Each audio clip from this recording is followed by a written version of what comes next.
శ్రీలంకలో ఇది మూడవ రోజు. మనసుని ఆహ్లాదపరిచేటువంటి వన్యప్రాణులతో అమ్మవారి శక్తిపీఠ క్షేత్రమంతా కూడా నిండిపోయింది. ఎక్కడ చూసినా అవే అనుకోండి. అందరికీ నమస్కారం అండి. నేను మీ పవన్ కుమార్ శర్మ. అష్టాదశ శక్తిపీఠాల్లో మొట్టమొదటి శక్తిపీఠమైనటువంటి శాంకరీదేవి దేవాలయానికి వచ్చాం. నా వెనకాల ఉన్నదే శాంకరీదేవి దేవాలయం.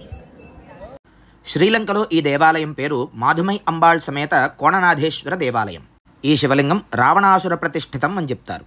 సముద్ర తీరంలో రుద్రవీణతో రావణాసురుడి యొక్క విగ్రహాన్ని మనం ఇక్కడ చూడొచ్చు. భారతదేశం నుంచి బయలుదేరే ముందే శ్రీలంకలో వారితో ముందుగానే మాట్లాడుకుని ఇక్కడ చండీ హోమానికి అన్ని ఏర్పాట్లు చేసుకున్నాం. అమ్మ లీలా వినోదాలన్నీ చూపించి చివరికి మా చేత చండీ హోమాన్ని దిగ్విజయంగా పూర్తి చేసేలా చేసింది. తనివి తీరా అమ్మవారి దర్శనాన్ని చేసుకుని ఇక ఇక్కడ నుంచి మా ప్రయాణం మొదలుపెట్టాం. ఇక మార్గమధ్యంలో అదే అండి దారిలో రావణాసురుడు తన తల్లి కైకసి కోసం తవ్వినటువంటి ఉష్ణకుండాలు అంటే హాట్ స్ప్రింగ్స్ వాటిని చూడడానికి వచ్చాం. మాతో వచ్చిన మా డ్రైవర్ హడావిడి చూడండి, వద్దన్నా సరే కాళ్ళు తడిపేస్తున్నాడు. అలా మూడవ రోజు ప్రయాణం రాత్రి అయ్యేసరికి క్యాండీ నగరానికి చేరింది. శ్రీలంకలో అతిపెద్ద రెండవ నగరం ఈ క్యాండీ నగరం. ఈ రాత్రికి ఇక్కడే స్టే.